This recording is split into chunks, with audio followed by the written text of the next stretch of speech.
राजमणि सदा विजयति रामं रमेशं भजे रामेणाभियता निशाचरचमु रामाय तस्मै नमः रामा नास्ति परायणं परतरं रामे सदा स्वस्म्यहं रामे चित्तलया सदा भवतु मे भो राम मामुद्धर। जय गुरुदेव। हामी सनातन सभ्यता कार्यक्रम लिएर उपस्थित भएका छौँ। सनातन सभ्यता कार्यक्रममा वेदभित्रको विज्ञान खोज्ने गर्दछौँ। वेदको लामो सुदीर्घ परम्परा रहेको छ र त्यो वैदिक वाङ्मयमा हामी अभ्यस्त हुने जमर्को गरिरहेका हुन्छौँ। नेपाल महर्षि वैदिक फाउन्डेसनले यस विषयसँग सम्बद्ध रहेर विविध प्रकारका गतिविधिहरू अगाडि बढाएको छ। हामीले ती सबै गतिविधिहरूसँग परिचित हुने जमर्कोका साथ उपस्थित हुने गर्दछौँ। आजको कार्यक्रममा वैदेशिक क्षेत्रका विविध कार्यका गतिविधिहरू सँगसँगै वास्तुसँग सम्बन्धित नेपालमा के छ त नेपाल महर्षि वैदिक फाउन्डेसनले अगाडि बढाएका वास्तुसँग सम्बन्धित गतिविधि र साथसाथै वास्तु के हो, हाम्रो जीवनका लागि वास्तु किन आवश्यक पर्दछ, यस विषयसँग विविध व्यक्तित्वहरूसँग गरिएको संवाद पनि हामीले आजको कार्यक्रममा जोडेका छौँ। महर्षि साप्ताहिक सन्देश र साथसाथै महर्षि रिपोर्टलाई पनि हामीले कार्यक्रममा समाविष्ट गरेका छौँ। जय गुरुदेव। नमस्कार। स्पेस 4K टेलिभिजनद्वारा सनातन सभ्यता कार्यक्रम अन्तर्गत सञ्चालन हुने कार्यक्रममा नेपाल महर्षि वैदिक फाउन्डेसन जोडिएको छ। हामी नेपाल महर्षि वैदिक फाउन्डेसनद्वारा अमेरिकामा सञ्चालित महर्षि इन्टरनेसनल युनिभर्सिटी र महर्षिजीको ग्लोबल विश्व शान्ति राष्ट्रको ग्लोबल क्यापिटल हलेनमा छ र त्यहाँबाट सञ्चालन हुने कार्यक्रम समेत हामी यो स्पेस 4K को बेलुका सञ्चालन सोमबार बेलुका सञ्चालन हुने कार्यक्रममा हरेक सप्ताहमा तपाईहरुसँग भेट गर्नेछौँ। नेपाल महर्षि वैदिक फाउन्डेसनले साप्ताहिक रूपमा विविध किसिमका कार्यकलापहरू गर्दै आइरहेको छ, जसले हामीले साप्ताहिक सन्देशका रूपमा प्रसारण गरिरहेका छौँ। अबको क्रममा महर्षि साप्ताहिक सन्देश। महर्षि महेश योगी नेपाल आगमनको स्वर्ण महोत्सवको अवसरमा 1331 जना ब्राह्मणद्वारा कार्तिक 22 देखि 25 सम्म भिरकुटी मण्डपमा अतिरुद्र विश्व कल्याण विराट महायज्ञ आयोजना गर्ने नेपाल महर्षि वैदिक फाउन्डेसनले जनाएको छ।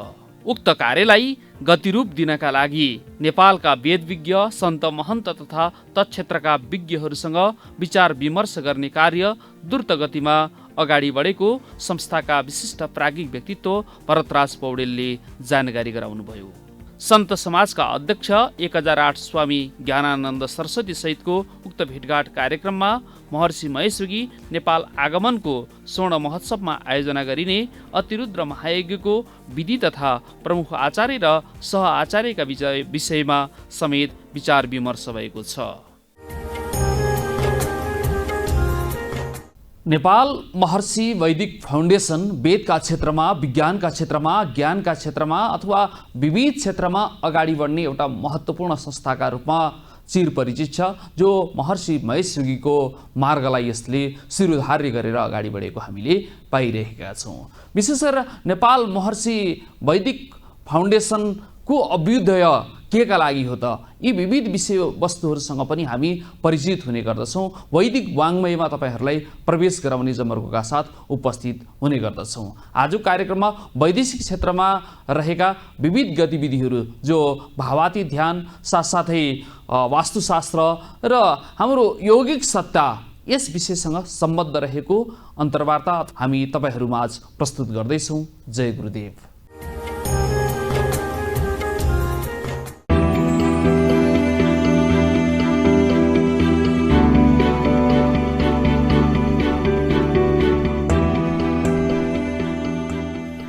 Welcome back, everyone, to Lesson 2 of Total Heart Health.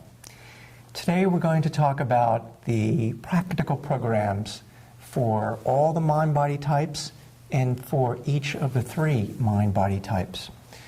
We're going to talk about diet, stress reduction, exercise, daily routine, introduction to herbal supplements, And then we'll touch on, and later on we'll talk more about physiological purification and healthy environment.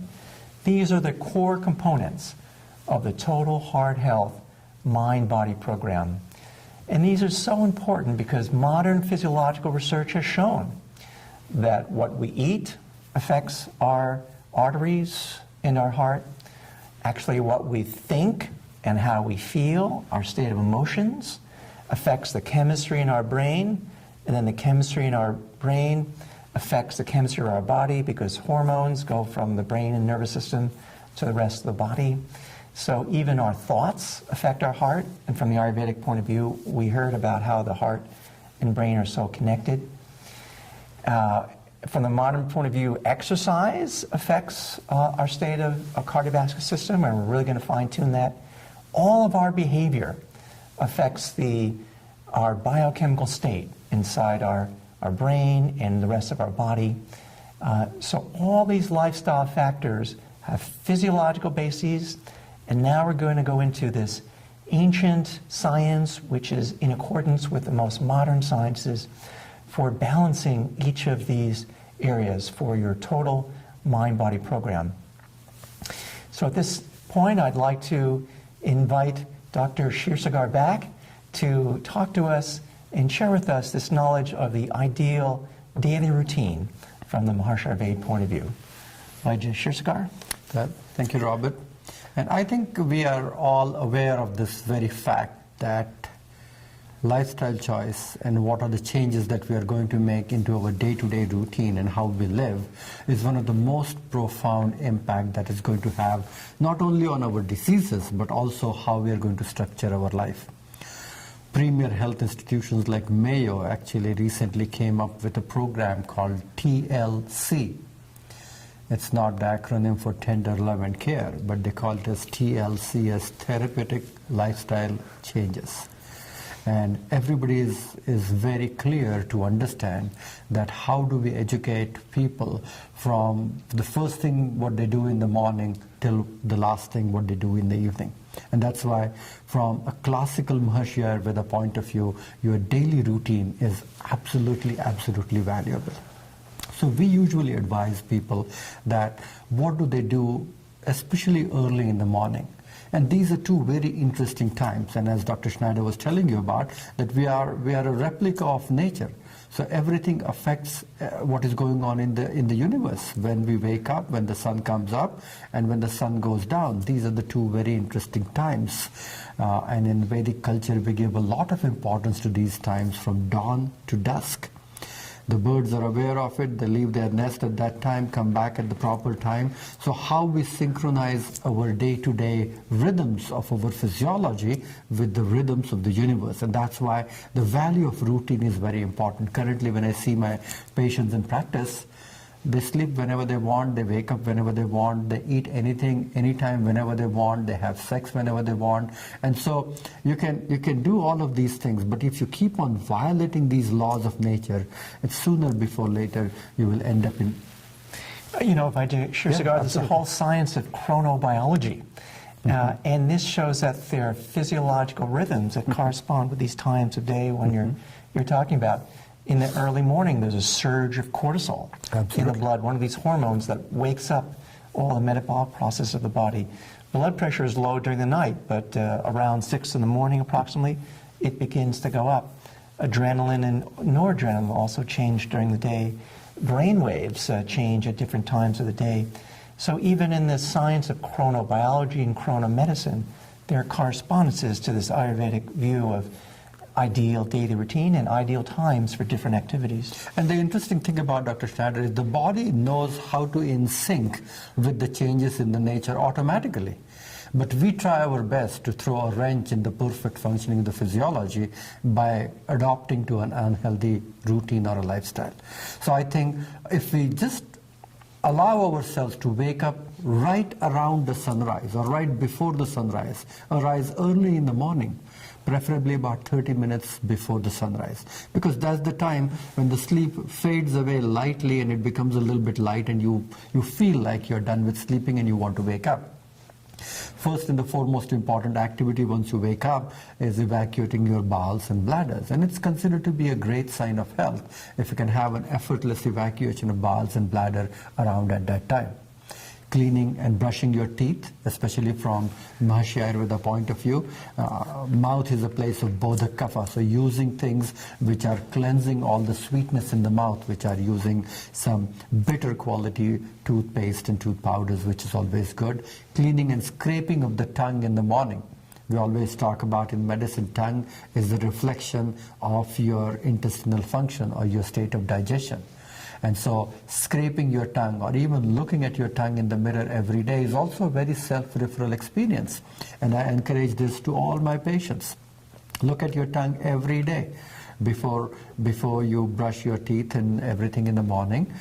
Scrape your tongue, because the scraping what comes over the tongue is a sign of residual ama or impurities, and so scraping it off is always a good idea.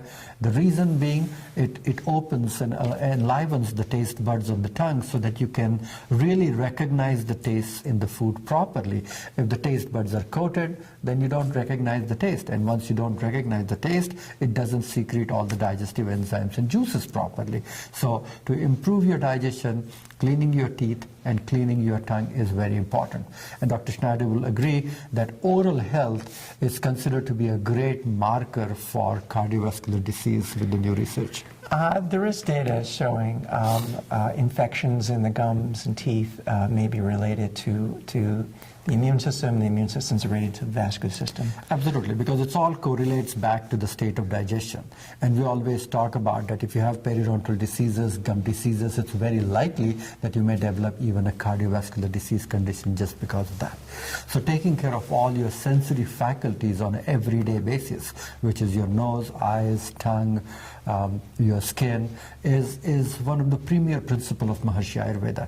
So clean your eyes with sprinkling cold water on your eyes, drinking a plain pure glass of water, I preferably warm. So if at all you can drink warm or slightly above the room temperature water in the morning is actually a good thing. You may add a teaspoonful of raw unheated honey to that. Drinking a little bit of lemon water is also a good idea. So in general, we recommend people to drink a plain warm water with a little bit of honey and lemon juice in the morning.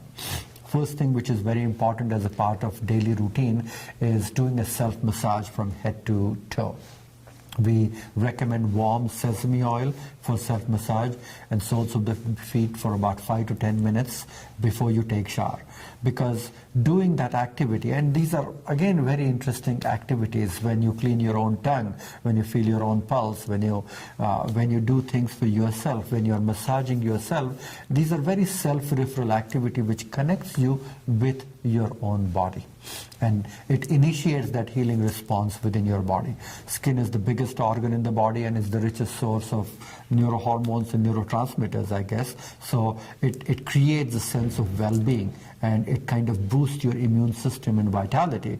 And it's one of the first layer of defense that if your skin is well oiled, well lubed and functioning properly, and all the transdermal absorption of the oil creates softness underneath the skin, which keeps the skin pores open, which facilitates detoxification. So performing a warm sesame oil massage. In the manual of this course, which is a Total Heart Health book, you will have a detailed step-by-step procedure how to do your self-massage as such. And once you do the massage, then wait for a few minutes and then have a warm bath or shower as such. And afterwards, you can wear clean and comfortable clothes and dress suitable to that. You can also look at exactly the techniques how to do the massage. And again, this is more like an oil application. It's not a vigorous, pressurized, deep tissue kind of a rub.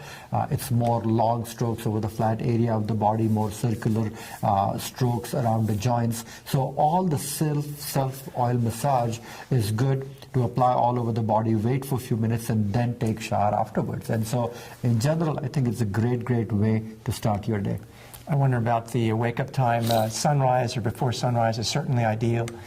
For those people who may not always be aware of the sunrise time or live in the big cities where it's blocked, the sun, I wonder if having a general idea of around 6 a.m. might be reasonable. I think so. Around 6 o'clock in the morning is the time which is the cusp when the Vata time ends and the Kapha time begins. I think it's a more suitable time for them to understand that they should be waking up around 6 o'clock in the morning. And again, one thing that we always talk about, that if you are able to retire to bed at proper time, you will effortlessly wake up around that time.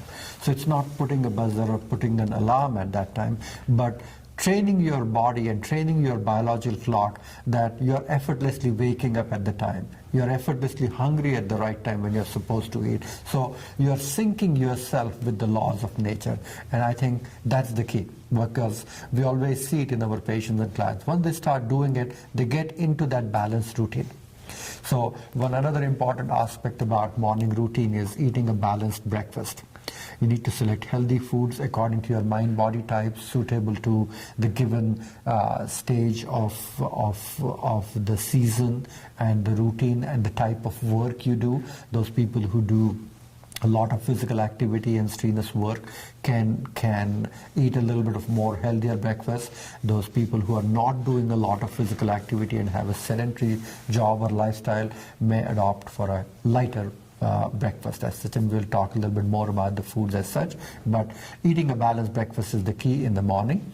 Then you should initiate your morning time for routine in terms of meditation and starting your day. Once you start your day, I think it's a good idea to adopt to a very, very lighter version of snack. We usually recommend not to have any food in between your breakfast and lunch as such, but if you feel like having a lighter snack, it could be a fruit or it could be a dried fruit or maybe a simple drink would always be a good idea.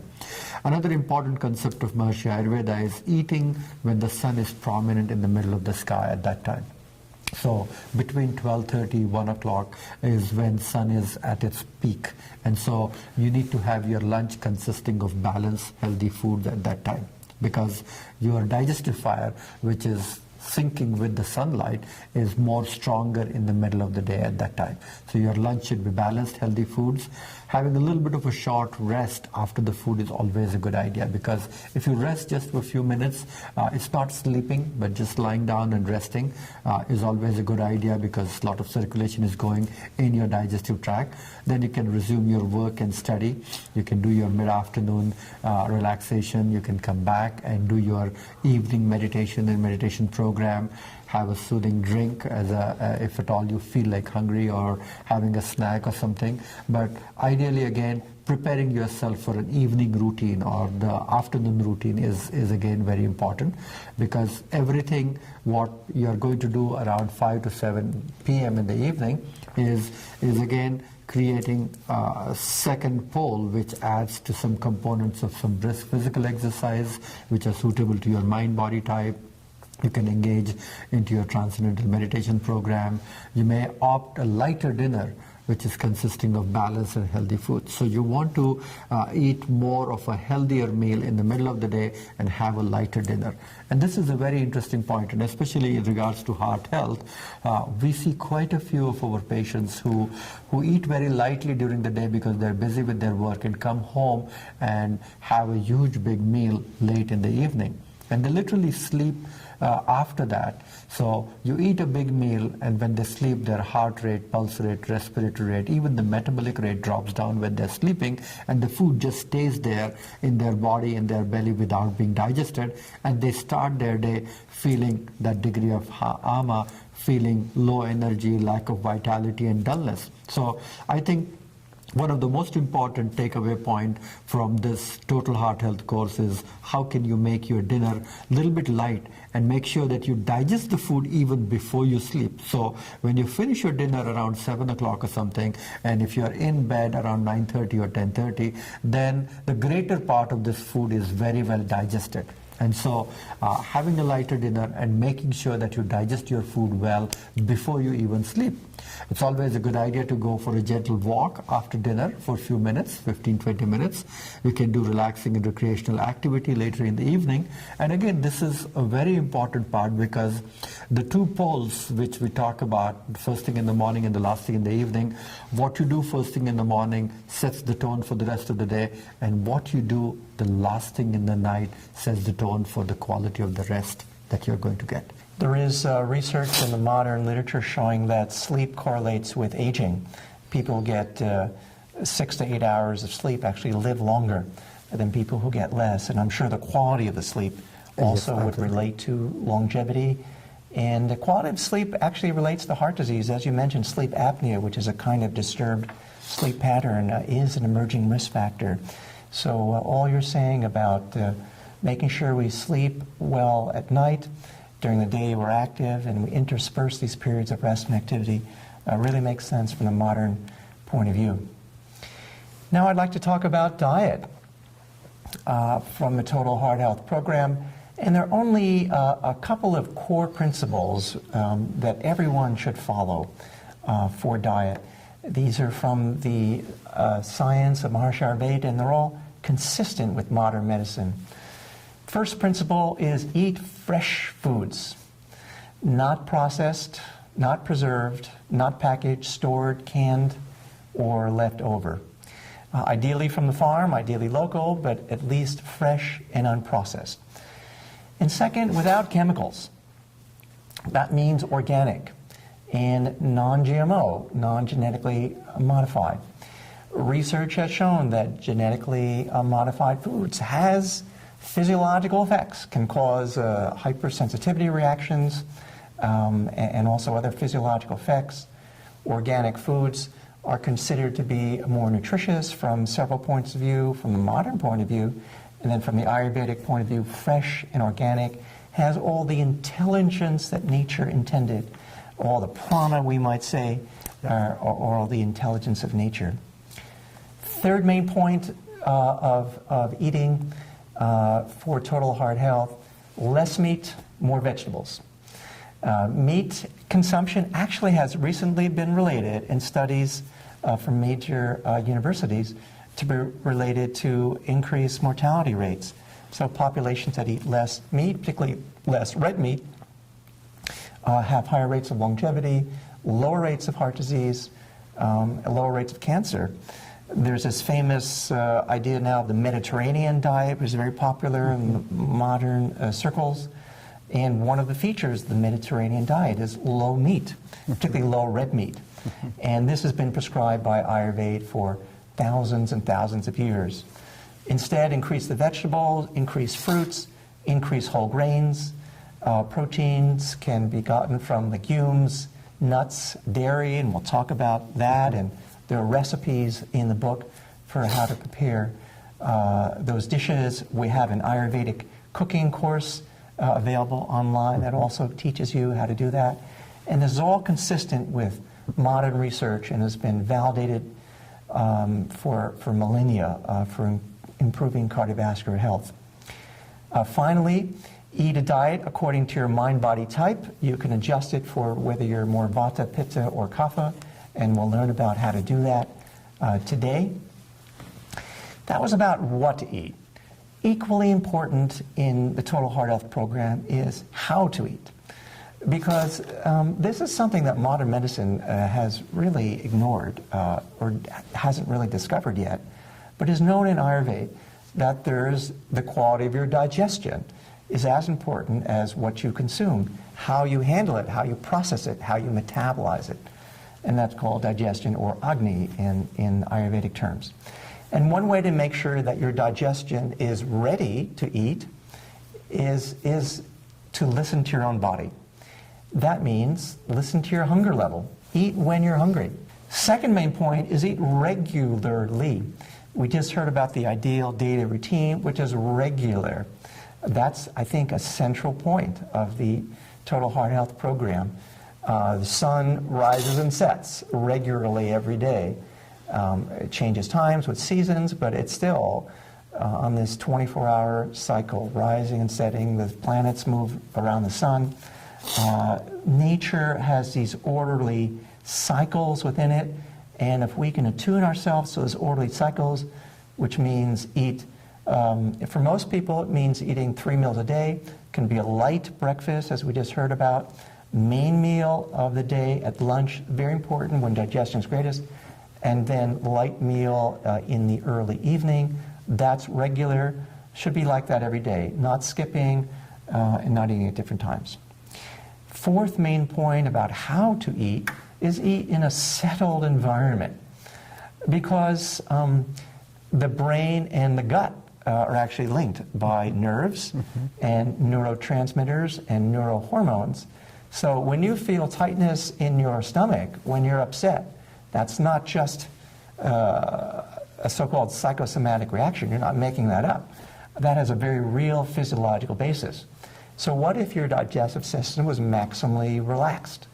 And what if all the energy in your body, the blood flow, the hormones, were oriented towards digesting your food rather than something else? And that's favored by eating in a settled environment. Either eat silently or in a quiet environment or with pleasant conversation. And just eat when you're at mealtime. Not reading, not watching TV, not driving your car. Ideally, not on the train or bus while you're commuting. Just sit, just be settled, and just do that. Just eat and enjoy your food and enjoy your company at that time. Finally, the fifth main point on how to eat is favor cooked foods and warm drinks. Maharishi Ayurveda is not real big on raw foods. Some salad is okay, and fresh fruits are in general fine according to your mind-body type. But we want to have a preponderance of cooked food, said to be easier to digest, easiest, because it's sort of, that heat helps to digest the food and make it more assimilatable. Also warm drinks. In Maharishi Ayurveda, it's said that cold drinks throw off the digestive fire, because digestion is pitta as we're understanding it. Pitta is a kind of fire. So the cold water, cold drinks, ice drinks, douse that fire, so to speak. Carbonated drinks or also upset the vata of digestion, we could say. So warm drinks, hot drinks are more favored, or at least room temperature if it's a hot season like in the summer, or if you're a hot type like pitta.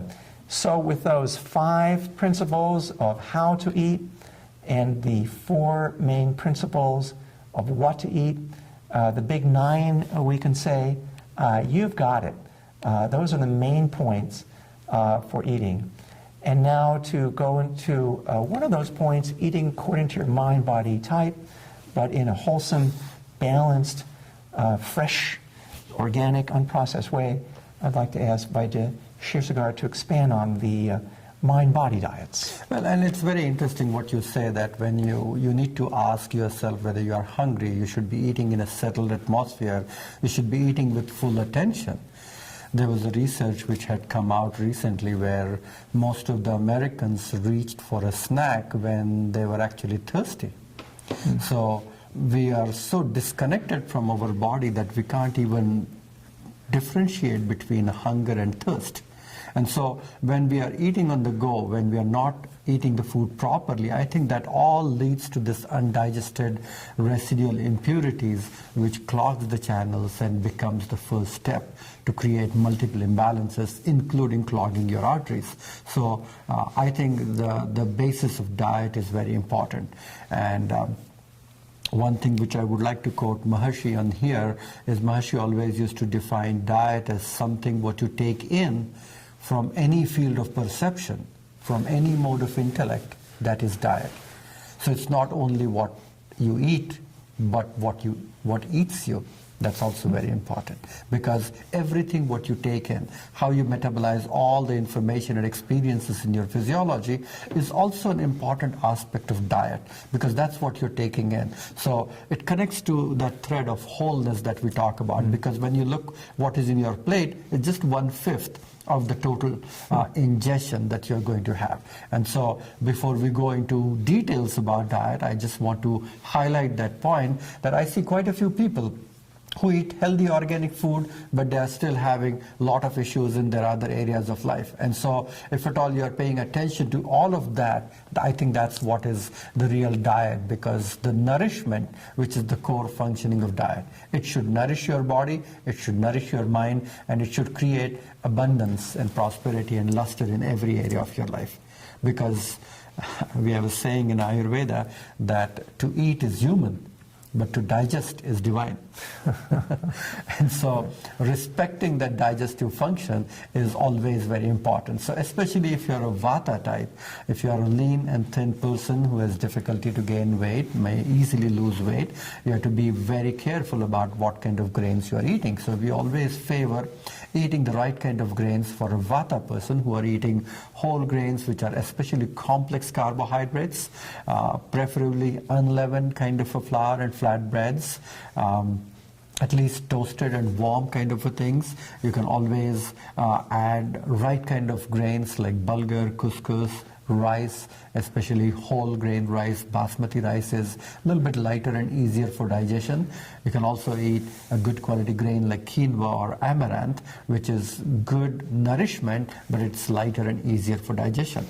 The same with grains and lentils also. We talk about, especially for Vata person, they should stay away from big beans like garbanzo or kidney beans or pinto beans. They have to minimize those things, and they can eat smaller lentils like yellow mung beans or sprouted green mung beans. They can have tofu in moderation.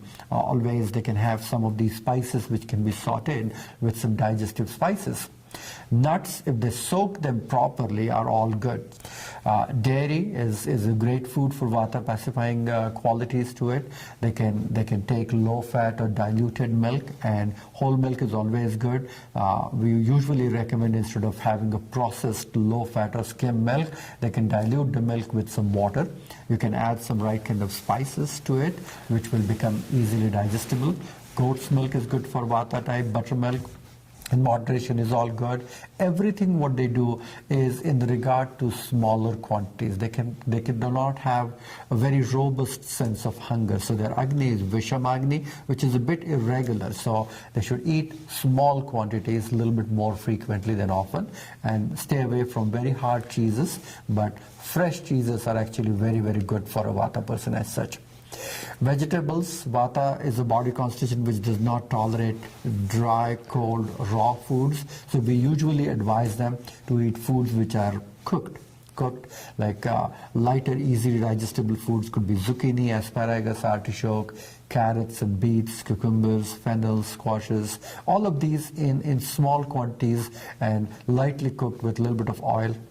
They can steam them, they're also good. All the leafy green vegetables in a cooked, sauteed form are very good. Peas, broccoli, sweet potatoes, celery, red potatoes are good, sweet potatoes are good. Staying away from raw foods and salads, especially gas-producing foods like cabbage, Brussels sprouts, and potatoes, they should minimize.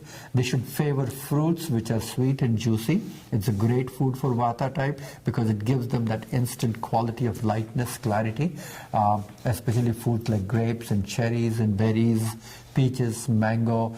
These foods are not only sweet, but they also have a good grounding, Vata balancing qualities. We always talk about sweet, sour, and salty taste balance Vata. So the foods which have complex tastes in them, like sweet, sour, a little bit bitter and astringent quality, maybe pomegranate, maybe mango. So those complexities of those tastes are really good. Pineapple is a great food for Vata pacifying. Plums, if they're going to eat dry fruits, we advise them to soak them properly. So soaking those dry fruits is always a good idea. Staying away from eating raw, cold foods, fruits like raw apples or raw pears, bananas, which are a little bit more heavy and difficult to digest. So those are the things that they should minimize. Super astringent foods are also not good for Vata type. So we always say pomegranate or cranberries could be good if at all it's mixed with other juices, but on their own these are foods are too astringent for Vata type, and they're a little bit more drying. So the taste astringent simply means it has a drying quality to it. In general, we always say oils are all good, so especially good quality olive oil, good quality ghee, clarified butter, homemade or well prepared, coming from organic milk is always a good idea. So good quality oils in moderation is always good. Spices is the key. We always talk about Ayurvedic cooking and spicing. So how do we learn to spice our foods properly with the right kind of spices? These are super intelligent foods. Cumin, ginger, fenugreek, asafoetida, mustard seeds, cinnamon. These are all wonderful spices, and you'll get a whole list and information about these foods in the Total Heart Health book. So we have to make sure that very, very harsh and strong and heating and drying spices should be avoided by the Vata people. So chilies, cayenne, jalapenos, vinegars, these are the things they should avoid. We usually recommend to use a Vata Churna mix by Maharshi Ayurveda. So you can use a Vata Churna, you can just sprinkle it on your food, which is always a good idea to add the right kind of zest and fire and digestibility to your foods, especially to squashes and vegetables, which are cold and heavy. So adding the right kind of spices actually enlivens the digestibility of the food. And in the book, we also give some spice mixture recipes that people can make on their own. And I think that's very important, because if you bring these spices, if you shop them yourself, you ground them and you prepare something, it's a wonderful quality, and then you will learn a lot about these. And there's a lot of research done on the quality of addition of these spices, what it does.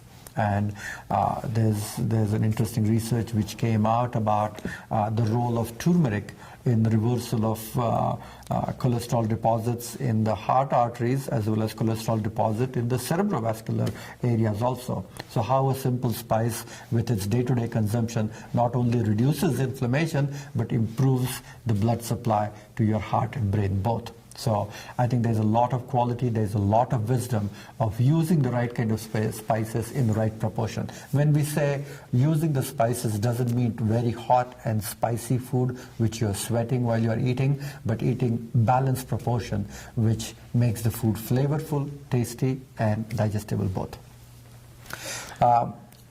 You want to comment something? Sweeteners? Adding the right kind of sweetness. So again, plain white sugar is not a good thing for Vata. It can make them a little bit more ungrounded and a little bit more shaky. So it's too heating and a bit more drying. But good quality raw sugars like sucanat coming from raw cane sugar, molasses, honey in super small quantity is good, but something like maple syrup is also a good quality for pacifying Vata.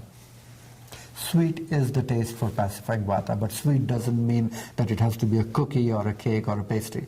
Sweet simply means anything which is combined with a complex carbohydrate, which has a natural sweetness to it and has a grounding quality. Rice could be sweet, even a piece of bread could be sweet. That's what we mean here by sweetness for balancing Vata as such.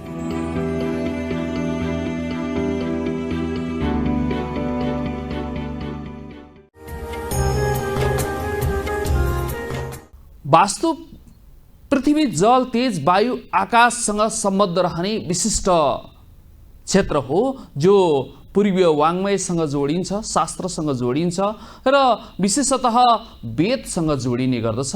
वेदको अन्तर्निहित तत्त्वका रूपमा हामीले वास्तुलाई लिने गर्दछौँ। नयाँ विभिन्न किसिमका घरहरू, भवनहरू निर्माण गर्दै गर्दा अथवा आफू जे जस्तो परिस्थितिमा रहेका छौँ त्यसलाई पनि सुव्यवस्थित किसिमले सञ्चालन गर्नका लागि वास्तुको महत्त्वपूर्ण भूमिका रहने गर्दछ। अब क्रममा हामीले वास्तुसँग सम्बन्धित रिपोर्ट राख्दैछौँ। वास्तु पृथ्वी जल तेज वायु आकाशसँग सम्बन्धित विषय हो। घर भवन निर्माण गर्नु अघि वास्तु हेराउने प्रचलन रहेको छ। वास्तुद्वारा त्यसको संरचना, दिशा लगायतका कुरा निर्धारण गरिन्छ। कि घर भवन निर्माण गर्दा वास्तुशास्त्र अनुरूप बन्दोबस्ती गर्नुपर्छ? वास्तु खासमा के हो? यसको प्रभाव के हुन्छ?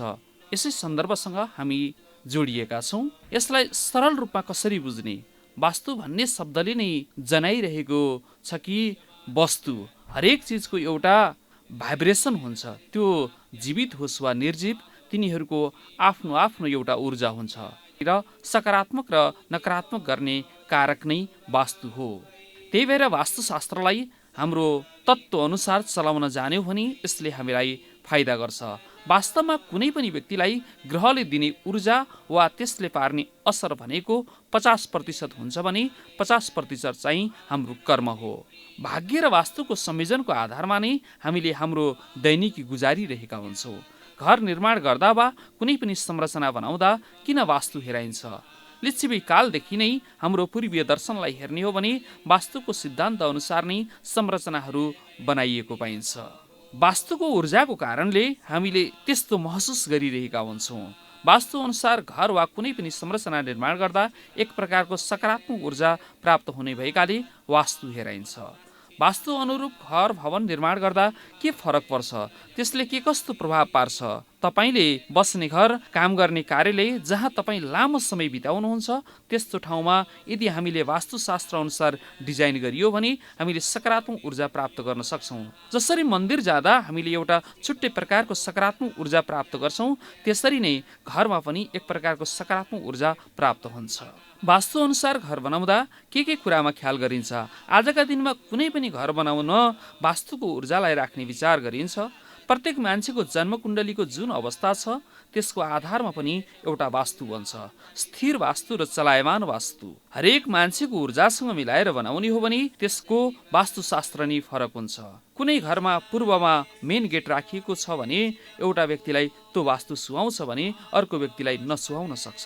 त्यसकारण घर बनाउँदा त्यो घरमा बस्ने मान्छे वा घर धनीको वास्तुसँग मिलाएर बनाउनुपर्छ। तर यदि धेरैजनाले प्रयोग गर्ने संरचना, मन्दिर, मठ आदिमा भने चलायमान वास्तु प्रयोग गर्नुपर्छ। घर कुन दिशामा बनाउन उपयुक्त हुन्छ, घरको मोहडा कता फर्किएको हुनुपर्छ, यसले घरमा के कस्तो प्रभाव पार्छ, जग्गाको दिशा अनुसार नै निर्धारण हुन्छ। वास्तुमा मुख्य प्रयोग हुने भनेको दिशा र पञ्चतत्व दुईवटा कुरा हो। हामीले सामान्य रूपमा हेर्ने हो भने पूर्व, पश्चिम, उत्तर, दक्षिण 4 प्रकारका वास्तुशास्त्रमा भने त्यो 4 दिशालाई 16 वटामा बाँडिन्छ। त्यसकारण एकदमै गहिरो विषय वास्तुमा जोडिन्छ।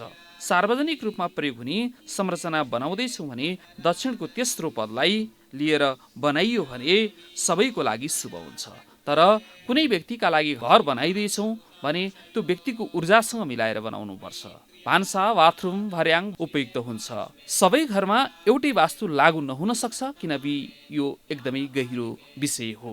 नेपाल महर्षि वैदिक फाउन्डेसनले वास्तुसँग सम्बन्धित भएर वैदिक वास्तुलाई आधार बनाएर महर्षि महेशयोगीको पदचापलाई अँगालेर विविध प्रकारका वास्तुका गतिविधिहरू अगाडि बढाएको छ। जुन किसिमका वास्तुसँग सम्बन्धित विषयवस्तुलाई हामीले जीवनमा समेटेर अगाडि बढ्न सक्यौँ भने हामी हरेक क्षेत्रमा सफलता प्राप्त गर्न सक्दछौँ। वास्तुको रिपोर्ट पश्चात विविध व्यक्तित्वहरूलाई हामीले जोडेका छौँ। नेपाल महर्षि वैदिक फाउन्डेसनले अगाडि बढाएका वास्तुसँग सम्बन्धित कार्यकलाप र वास्तु के हो, विशेष गरेर हामीले डिरेक्सनलाई ख्याल गरिरहेका हुन्छौँ। कुन डिरेक्सनमा के विषयवस्तुलाई विन्यस्त गर्दा अथवा कार्यकलापहरू अगाडि बढ्दाखेरि हामीले विविध प्रकारका उपलब्धिहरू हासिल गर्न सक्दछौँ। यस विषयसँग सम्बद्ध रहेर हामीले उहाँहरूसँग कुराकानी गरेका छौँ। त्यो अबको क्रममा। ज्योतिष र वास्तु एक त विशुद्ध विज्ञानको रूपमा वास्तुलाई मानिन्छ। ज्ञानद्वारा निर्मित विज्ञान अर्थात् विज्ञानद्वारा निर्मित ज्ञान। र ज्योतिषशास्त्र भनेको भूत, भविष्य र वर्तमान। हुन त सोच्दा र विचार गर्दाखेरि यी दुईटा एउटै पाटो जस्तो महसुस त लाग्छ, तर फरक फरक पाटाहरू रहेकै छन्। जस्तै अब ज्योतिषले भन्न व्यक्तिको मात्र नभएर भन्न चन्द्रमान गति र सूर्यमानको गति सँगसँगै विभिन्न विधाहरूलाई लिने गर्दछ भने वास्तुले चाहिँ जीवन जिउने कला अर्थात् पञ्चतत्त्व, जसलाई हामीले पृथ्वी, जल, तेज, वायु, आकाशको क्रमलाई मान्दछौँ, त्यो पञ्चतत्त्वको सम्मिश्रताको क्रम र अनि घाँस, बाँस र कपास। जसरी हामीलाई घाँसको आवश्यकता, जसरी हामीलाई कपासको आवश्यकता, त्यस्तै वास्तुपरक वस्तुको आवश्यकता, जसलाई हामीले मिलानको क्रम र अन्य विधाहरू रहने भएको हुनाले ज्योतिष र वास्तुमा निकै भिन्नताहरूको क्रमहरू भने पाइन्छ नै। के छ अब यो कुण्डली, व्यक्तिको कुण्डली नितान्त वैयक्तिक हुने गर्दछ। व्यक्तिको कुण्डली र वास्तु बीचमा तात्विक सम्बन्ध कस्तो रहन्छ र कसरी अगाडि बढ्नुपर्छ? कुण्डली अनुरूप वास्तु मिलाउनु पर्छ या पर्दैन?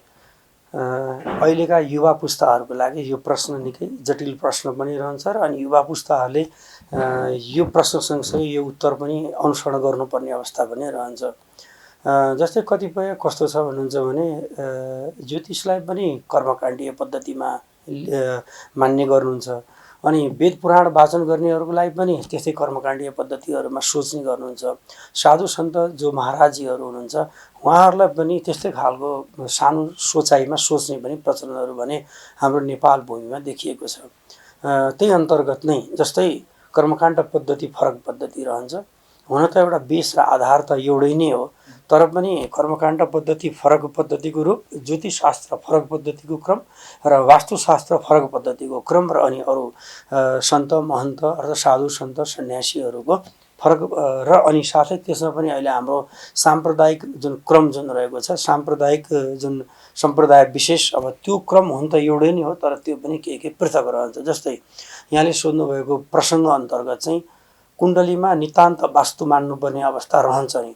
वास्तु र कुण्डलीको एक आपसमा एकदम तात्विक तत्त्वहरू त्यसमा घुसेकै अवश्य पनि रहन्छन्। जसरी ग्रहको क्रममा कोही वायु तत्त्व ग्रह छन्, कोही हजुरको चाहिँ थिर तत्त्व ग्रहहरू रहेका छन्, कोही चर तत्त्व ग्रहहरू रहेका छन्, कोही नपुंसक, कोही स्त्री कारक, कोही पुरुष कारक, विभिन्न कारक ग्रहहरू छँदैछन्। यसमा हजुर आफू पनि विज्ञताको क्रममा पनि हुनुहुन्छ र त्यस्तै वास्तुमा पनि वास्तुको क्रममा पनि स्थानहरू त्यस्तै प्रकारले कोही चर स्थान भए, कोही लाभ स्थान भए, कोही विभिन्न स्थानका क्रमहरू पनि व्याख्या गरिएको हुनाले ग्रहको पक्ष र ग्रहको उपस्थिति र कुण्डली सँगसँगै वास्तु अवश्य पनि एक आपसमा परिपूरक रहेको कारणले गर्दा वास्तु मान्नेले कुण्डलीको अनुसरण गर्नै पर्ने हुन्छ र कुण्डली मान्नेले पनि वास्तुलाई अनुसरण गर्नुपर्ने नै हुन्छ। त्यस्तै अब वास्तु चाहिँ विशेष गरेर वस्तुको मिलानको क्रमको पक्षमा रह्यो। पूर्ववत व्याख्या गरे अनुसारको पञ्चतत्त्वको सम्मिश्रताको क्रमलाई वास्तुलाई मिलानको क्रमको पक्षमा रह्यो भने कुण्डली भनेको चाहिँ आफ्नो भूत, आफ्नो भविष्य र वर्तमानको क्रम र मोक्षको गति प्रदान गर्ने विषयवस्तुको रूपमा मानिन्छ। अब यो पूर्व र जुन किसिमको उत्तर दिशा अब अथवा ईशान कोणलाई चाहिँ हामीले बढी शुभ कार्यहरूका लागि प्राथमिकता दिन्छ, यसको वैज्ञानिक आधार अथवा शास्त्रीय आधार के रहन्छ? यसमा अब हामी पूर्वीय दर्शनमा विश्वास गर्दछौँ, हामी पुनर्जन्ममा विश्वास गर्दछौँ र अनि त्यसमा पनि फेरि पुनरैपि जननम पुनरैपि मरणम, हामी जन्मनु पनि छ र मर्नु पनि छ, अर्थात् मर्नु पनि छ र फेरि तपाईँको जन्मिनु पनि पर्ने छ। जस्तै वासांश जीर्णानि यथा विहाय, यो खालको प्रकृति भएको कारणले गर्दाखेरि हामीले वस्त्र खोले जस्तै यो शरीर भएको कारणले गर्दाखेरि विशेष गरेर वास्तुपरकमा पूर्व दिशालाई अत्यन्त भनौँ न महत्त्वपूर्ण दिशाको रूपमा मानिएको छ र अनि उत्तर दिशा ईशान यहाँले जुन कुरा गर्नुभयो, उत्तर र पूर्वको भागलाई ईशान, जसलाई नर्थ इस्ट अहिले अङ्ग्रेजीमा पनि भन्ने गरिन्छ र अनि साथसाथै यी तीनटा दिशा वास्तु अन्तर्गत अति बढी शुभ, उपयोगी, सबल, सहज र सरल दिशाको रूपमा पनि मानिन्छ। जहाँ पूर्व ब्रह्माजीको स्थान मानिन्छ भने ईशान स्वयं शिवजीकै नाम भयो, उत्तरतर्फ लक्ष्मी अर्थात् कुबेरको स्थानको रूपमा पनि मानिने भएको कारणले गर्दा अब यहाँले सोधेको जुन प्रश्न जुन रहेको छ, हामी पूर्वीय दर्शनलाई विश्वास गर्ने भएको कारणले गर्दा पूर्व भाग बढी उपयोगी र बढी सबल र बढी इनर्जीको ठाउँको रूपमा पनि मानिन्छ। सूर्यको आगमन सँगसँगै अरुणोदय सँगसँगै जुन कि अमृतको वर्षाको क्रम पूर्व भागबाट नै आउने भएको कारणले गर्दा जति पनि शुभ माङ्गलिक कर्म गर्दा पूर्व फर्किने, अर्थात् भगवानहरू पनि पूर्वै फर्केर बस्नुभएको अवस्था पनि हुने। मानौँ तपाईँ हामीले कुनै गृह निर्माण गऱ्यौँ भने पनि पूर्वै फर्केको जमिनलाई एकदम उपयोगी पनि मानिने। अनि त्यति मात्र नभएर भनौँ न अफिसमा बस्दा पनि पूर्वै फर्केर बस्नुपर्ने, विद्या आर्जन गर्दा पनि पूर्वै फर्केर बस्नुपर्ने, या जुनसुकै कार्यको लागि पनि पूर्व फर्किनु पूर्वीय दर्शनमा पनि अत्यन्त उपयोगी र वास्तुले पनि पूर्व र उत्तरको जुन भाग छ यसलाई एकदमै मेरुदण्डकै रूपमा मान्दछ। र त्यसमा पनि जस्तै अब ईशान यहाँले प्रसङ्ग उठाउनु भयो, ईशान शिवजीको वासस्थान, जहाँ हामी नेपाल भूमि, जहाँ हिमवत क्षेत्र र त्यसमा पनि अब हामी पार्श्वत क्षेत्रमा रहेका छौँ, जहाँ हामी पूर्वदेखि पश्चिमसम्मको पाथिभरा मातादेखि लिएर हामी डडेलधुराको उग्रतारा माताको जुन सन्निकट अर्थात् जुन बीच भागमा जुन रहेका छौँ, देवी देवताको एकदम स्पिरिचुअल पावर हुने ठाउँ, यो ग्राभिटी गुरुत्वाकर्षणको ठाउँ भएको हुनाले ईशान देवस्थल भएकै कारणले गर्दा पूजापाठ, जप, यज्ञ इत्यादि, होम होमादि इत्यादि सारा सम्पूर्णको लागि यो ठाउँ बढी महत्त्वपूर्ण मानिएको अवस्था छ। जय गुरुदेव। जय गुरुदेव। यहाँ लामो समयदेखि संस्कृतिको क्षेत्रमा लाग्नु भएको छ, वेदको विशेष गरेर विज्ञानलाई पनि यहाँले खोज्ने गर्नुहुन्छ र विशेष गरेर वास्तुको विषयलाई यहाँले कसरी हेर्नुहुन्छ? विशेष गरेर यो वास्तुमा पनि पूर्व दिशा अथवा ईशान कोणलाई बढी प्राथमिकता दिएको पाइन्छ।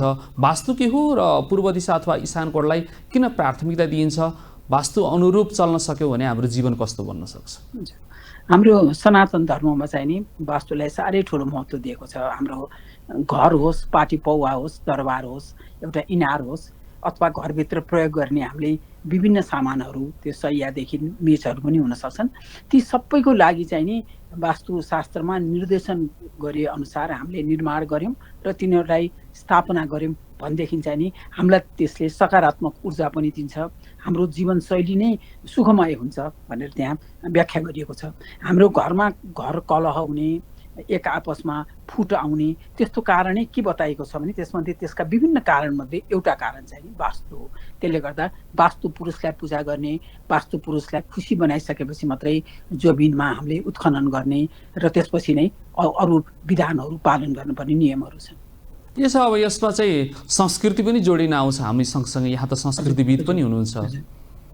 हजुर, अब संस्कृतिमा त हाम्रो के छ भने त्यो अहिले पनि हामी जतिसुकै आफूलाई धेरै मानिसहरूले आधुनिक ठाने पनि विदेशमा अध्ययन अध्यापन गरेर आए पनि कतै घर बनाउने बेलामा, कतै जग्गा किन्ने बेलामा हामीले वास्तुको भनौँ न त्यो शास्त्रमा उल्लेख भए अनुसारको नीति नियम नपुर्याइकन कसैले पनि गर्दैन। आजै जग्गा किनेर आजै जग खनेर हामी कहाँ घर बनाउने चलन छैन।